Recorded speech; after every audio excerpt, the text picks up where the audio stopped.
Disaster struck during my sophomore year. Not only did my family fall into poverty, I ended up getting diagnosed with cancer as well. I was so broke that I only had $100 left to my name. Desperate for cash, I tried to pawn off the family amulet I had been wearing since I was a child. Unexpectedly, the storekeeper of the pawn shop took a glance before refusing it with a curt shake of his head. This amulet is cursed. Whoever wears it is doomed to lead a short life. I can't possibly take it. Disaster struck during my sophomore year. Not only did my family fall into poverty, I ended up getting diagnosed with cancer as well. I was so broke that I only had $100 left to my name. Desperate for cash, I tried to pawn off the family amulet I had been wearing since I was a child. Unexpectedly, the storekeeper of the pawn shop took a glance before refusing it with a curt shake of his head. This amulet is cursed. Whoever wears it is doomed to lead a short life. I can't possibly take it. I was speechless upon hearing this, becoming agitated once what he said had registered. Suddenly, I had a violent coughing fit until I nearly coughed up blood. I might not have long to live, but my father had this amulet crafted by a blacksmith using pure gold in the year I was born. Why can't I pawn this off? Please, sir, let me pawn it. I would much rather die of my sickness than of hunger. The storekeeper frowned and looked at me, then said with a gesture, just by taking one look at you, I can tell you were born in poverty. How could your family possibly have the money to have someone forge a golden amulet for you? I wiped away the tears from the corners of my eyes before retorting, what do you mean by that? My family was based in the capital. We were once the wealthy Kleins. The Kleins? Are you Geneva Klein, the daughter of Robert Klein? His expression changed dramatically. Realizing that he knew my father, I felt the urge to cry and choked up. Everything changed so suddenly when my parents died and my relatives ended up kicking me out of the house. Why else would I end up here of all places, trying to pawn off my amulet? The storekeeper suddenly opened the door next to the counter and gestured me inside so we could talk. The interior was warm and cozy. He even handed me a hot cup of tea. From the corner of my eye, I noticed that his left leg had been amputated. It had been ages since I found myself in a place with proper heating. I was so touched.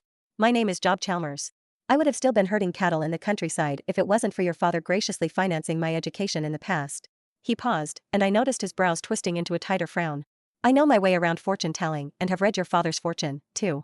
According to my reading, he was supposed to live a prosperous life filled with blessings well into his old age. I have been trying to figure out why he passed away so suddenly. Geneva, if you would trust me, please let me read your fortune as well. I was a little hesitant at first, but after debating it, I gave him my birth date and time. Then, he started reading my fortune. At one point, his expression became rather queer. Did your father's career start to blossom as soon as you were born? Your parents must have had a good relationship with each other, too. I'm sure you got along very well with them. My father had mentioned that our family operated a relatively modest business. After I was born, business boomed, and we became very wealthy.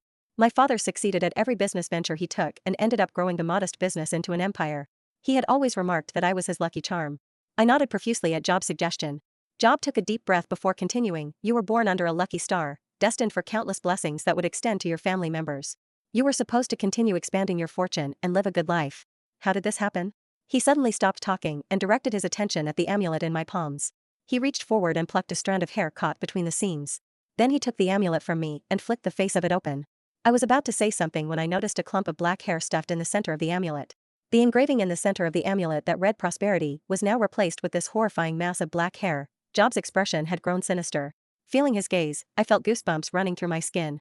At last, he spoke, the fortune that was promised has been claimed, leaving an empty shell of misfortune and despair in its place. Geneva, somebody has stolen the blessings meant for you. Upon returning to my dormitory, I sat at the table and looked in my mirror. A pale and colorless face with sunken cheeks and bulging eyeballs reflected at me. There was a grim aura around me, and it looked like I was on the verge of death. I may not be a divine beauty by any means, but I was blessed with vibrant eyes and defined features, often praised for my fair skin tone as well. My skin was usually supple and glowed, nothing like my current dull and coarse skin tone. Job remarked that something evil had been done to me, swapping my fate with the other person. With that, I was left with nothing, which was how I ended up in such a miserable situation. He made sure to give me an amulet for protection before I left. I looked around the dormitory. All privacy curtains in the other bunk beds were shut other than mine. My best friend, Sybil Mather, was the only one who checked up on me when I came back. The rest remained cooped up in their bed, not speaking to me. I had always worn my family's amulet wherever I went. The only times I would ever remove it was when I had to take a shower, where I would place it at my bed or my table. This meant the only ones who could ever get to it were my dorm mates. Job told me that if I wanted to reverse what had been done to me, I had to find the person who did this to me. Otherwise, my health and fortune were going to continue its gradual decline.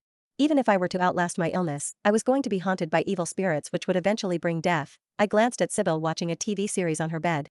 She had been my friend since we were children. When I was in high school, my father's business was at its peak. Since my parents were rarely home, Sybil's parents took care of me instead. Eventually, they became my godparents and were the ones who helped me sort out the funeral arrangements when my parents passed away. What was most notable was that no major changes had happened to Sybil's family in the recent period. I turned my attention to the other two beds when Annette Rowland crawled out of her bed, too. She seemed concerned about me. "Geneva, have you eaten? I made some extra food. Do you want me to heat it for you?" Although Annette came from a lowly background, I've always known her to be a kind and gentle girl. During a recent sale, I made sure to give her some extra skincare products that I bought. She would always help me out in school by lending her notes, and we would go to the cafeteria together sometimes. The privacy curtain of the fourth bed was pried open violently after hearing our voices. "What are you all yapping about? Cut it out. I need my beauty sleep." Helena Pearson was the one who occupied the fourth bed. She came from a good family, though her family's wealth paled compared to mine. What was interesting was that our grades were largely similar. Even our appearances were nearly identical. Despite that, we hardly got along. Ever since my parents died, I noticed that her family's circumstances had been improving gradually. On the day I was diagnosed with late-stage stomach cancer, she proudly announced that she was dating a rich boy who once tried to get with me. Since then, even her daily outfits reflected the ascent of her social status. While I remained silent, Helena ripped off her beauty mask and suddenly tackled Annette without warning. Then, she darted a sharp look at me and snarled, "Piss off." Insulted, I jerked up from my seat and clutched her arm tightly before hissing through clenched teeth, "What did you do that for?" Helena seemed appalled. "Is there something wrong with your head?" Before I could even retort, she jabbed a finger at me and started ruthlessly insulting me. "You were the one who kept him hanging and refused his advances. All I did was chat with him. We're a perfect match for each other. Know your place and leave us alone. Were you hoping to latch onto him and his money now that your family has gone bankrupt?" I was stunned by the accusations and soon realized she was talking about the boy who was into me previously. She gauged my reaction. Thinking she had struck a nerve, she sneered condescendingly at me, "You deserve this. You were the one who didn't cherish him when you still could. I have nothing to apologize for." With that, she shrugged my hand away and stomped into the bathroom to wash her face. I had minored in psychology for a semester and was familiar with psychoanalysis. Her reaction toward me was very drastic, but I could tell that the only thing she harbored resentment against me for was her boyfriend. What if she was not the suspect? Sybil rolled out of her bed and took me by my hand with a slight frown. "What's wrong? Geneva?"